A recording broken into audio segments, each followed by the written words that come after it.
ढिलो आउँछ कडा आउँछ किनकि तेरो दाइन हो मुजी।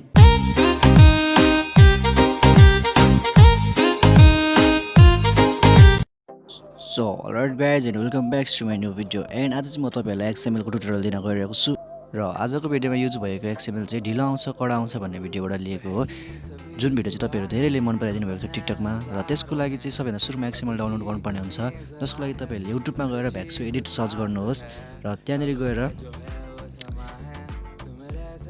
भिडियोमा गएर तपाईहरुले ढिलो आउँछ कडा आउँछ भन्ने भिडियो तल देख्न सक्नुहुन्छ, जोकरको फोटोमा छ। र त्यहाँनेर जानुहोस्, भिडियोलाई ओपन गर्नुहोस्। सबैभन्दा सुरुमा मेरो नेट अलिकति स्लो भएको कारणले भिडियो अलि ढिलो ओपन भइरहेछ र ओपन गरिसकेपछि तपाईहरुले डिस्क्रिप्सन चेक गर्नुहोस्। त्यसपछि XML भन्ने अप्सन छ, त्यहाँ XML मा क्लिक गरेपछि तपाईहरुलाई डाउनलोड गर्न लैजान्छ। र तपाईहरुले सबैभन्दा सुरुमा चाहिँ यहाँनेर डाउनलोड गर्नुभन्दा अगाडि चाहिँ यो रिलोड हुने पेजलाई चाहिँ एकदमै पहिला यहाँ सबै अक्षरहरू देखाएपछि मात्र, डाटाहरू देखाएपछि मात्र तपाईहरु डाउनलोड गर्नुहोस् र डाउनलोड अप्सनमा थिच्नुहोस् र यसरी इमेल आइडीहरू माग्छ, जुन भए पनि एउटा सेलेक्ट गरेर डाउनलोड गर्नुहोस्। र तपाईलाई यहाँबाट गएर साइडको 3 डटबाट डाउनलोड गर्नुपर्ने हुन्छ र यो डाउनलोड भइसकेको छ।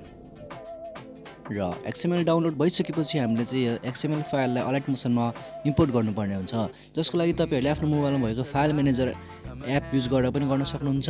र यदि त्योबाट भएन भने तपाईहरुले प्ले स्टोरबाट फाइल एप डाउनलोड गर्नुपर्ने हुन्छ। र तपाईहरुलाई यसको भिडियोमा XML इम्पोर्ट गर्न एरर आइरहेको छ भने, समस्या आइरहेको छ भने तपाईहरुले गएर मेरो प्रिभियस भिडियोहरु चेक गर्न सक्नुहुन्छ र तपाईहरुले त्यहाँनेरबाट सजिलैसँग XML कसरी अपलोड गर्ने, कसरी एररहरुलाई सल्भ गर्ने भन्ने कुराहरु पनि थाहा पाउन सक्नुहुन्छ। र त्यसपछि हामीले ALIGHTMOTIOन ओपन गर्नुपर्ने हुन्छ र ALIGHTMOTIOन ओपन गरिसकेपछि तपाईहरुलाई यस्तो इन्टरफेस आउँछ ALIGHTMOTIOनको, देन प्रोजेक्टमा क्लिक गर्ने र हामीले इम्पोर्ट गरेको XML माथि बसिरहेछ र XML मा क्लिक गर्दाखेरि तपाईहरुलाई XML मा यस्तो खोलिन्छ र हामीले एडिट गर्नुपर्ने कुराहरु चाहिँ यही नै हो। र एडिट गर्नुपर्ने खासै त्यस्तो गाह्रो केही छैन XML युज गर्दाखेरि है। XML बनाउँदाखेरि गाह्रो हुने, तर XML युज गर्दाखेरि चाहिँ गाह्रो हुँदैन। सो नातिनुहोस्, भिडियोलाई पुरा हेर्नुहोस्, तपाईहरुले सजिलैसँग आफ्नो लागि र राम्रो भिडियो, नयाँ भिडियो बनाउन सक्नुहुन्छ। तपाईहरुले देखिराख्नु भएको दुईटा लेयरमा हामीले फोटो हाल्नुपर्ने हुन्छ, जसको लागि तपाईहरुले त्यहाँ भएको दुईटा लेयरमा क्लिक गर्नुहोस् र कलर एन्ड फिलमा गएर आफ्नो फोटो हाल्नुपर्ने हुन्छ। र तपाईहरुले यो अलिकति मैले भिडियो फास्ट बनाइरहेको छु र जसको लागि तपाईहरुलाई बुझ्न अलिकति अप्ठ्यारो भएको छ भने प्लिज अलिकति स्लो गरेर भिडियोलाई हेर्दिनु होला। र तपाईहरुले चाहिँ यहाँनेर फोटो हाल्नुभन्दा अगाडि एउटा ध्यान दिनुपर्ने कुरा के हो भन्दाखेरि चाहिँ तपाईहरुको फोटो चाहिँ टिकटकको रेसियोमा हुनुपर्दछ र यदि भएन भने तपाईको फोटो अलिकति खुम्चिने खालको प्रब्लमहरु आउन सक्छ। र जसको लागि तपाईहरुले सुरुमै फोटोलाई क्रप गरेर राख्नुपर्ने हुन्छ र यसैगरी तपाईहरुले सेकेन्ड लेयरमा पनि सेम फोटो हाल्नुपर्ने हुन्छ। र यसैगरी तपाईहरुले फेरि तीनैवटा लेयरमा एउटै फोटो लगातार हालिराख्नुपर्ने हुन्छ। र जब तपाईहरुले तीनवटा लेयर कम्प्लिट गर्नुहुन्छ, देन फेरि अर्को लेयरको लागि अर्को फोटो चाहिन्छ। सो यस भिडियोको लागि अथवा यस XML को लागि तपाईहरुलाई दुईटा फोटोको आवश्यकता पर्नेछ। र तपाईहरुले अहिले युज गरिराख्नु भएको फोटो XML यही लेयरसम्म मात्र हो र यहाँदेखि चाहिँ तपाईहरुले फेरि अब एउटा नयाँ फोटो हाल्नुपर्ने हुन्छ। र यसैगरी तपाईहरुले यहाँ जति पनि अब पछाडि आउने लेयरहरुमा सबैमा एउटै फोटो हाल्नुपर्ने हुन्छ।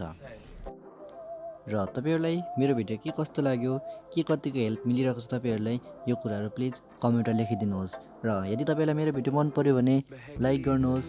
र यदि तपाई मेरो च्यानलमा नयाँ हुनुहुन्छ भने र तपाई यस्तै खालको भिडियोहरु, एडिटिङ सम्बन्धी ट्युटोरियलहरु, XMLहरु सम्बन्धी इन्ट्रेस्टेड हुनुहुन्छ भने प्लिज मेरो च्यानललाई सब्स्क्राइब पनि गर्नुहोस्।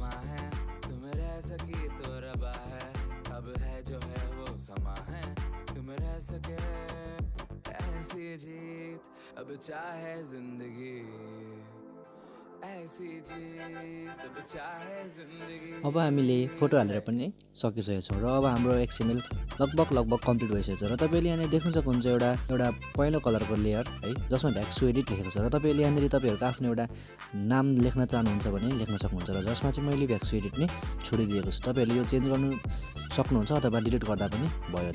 र यति गरेपछि भिडियो तयारी भइसकेको छ र यसलाई एक्सपोर्ट गर्नुपर्ने हुन्छ। र आजको लागि यति नै। तपाईहरुलाई मेरो भिडियो के कस्तो लाग्यो प्रतिक्रिया दिनु होला र फेरि पनि हामी अर्को भिडियोमा भेट्ने नै छौँ। अहिलेको लागि चाहिँ बाइ।